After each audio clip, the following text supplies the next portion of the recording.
অন্যদিকে তারিকি মাসুমি এর বর্ণনা মতে আমরা জানতে পারি চামড়ার থলিতে আবদ্ধ থেকে 3 দিন পর মোহাম্মদ বিন কাসিমের মৃত্যু ঘটে।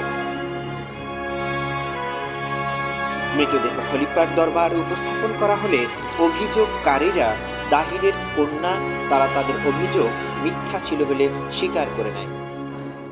মূলত তারা তাদের পিতার হত্যার প্রতিশোধ নেওয়ার উদ্দেশ্যেই এরকম একটি মিথ্যা অভিযোগ মোহাম্মদ বিন কাসিমের বিরুদ্ধে এনেছিল।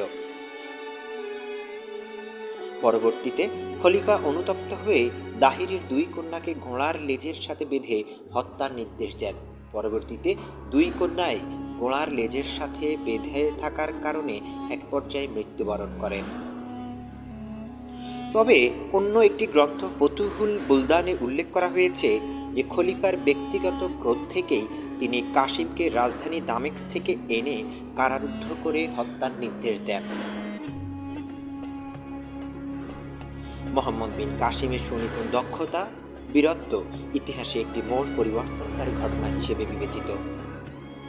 মোহাম্মদ বিন কাসিম ইতিহাসে উজ্জ্বল দৃষ্টান্ত হিসেবে বেঁচে থাকবেন তার শৌর্য, বীর্য এবং বীরত্বের মাঝে।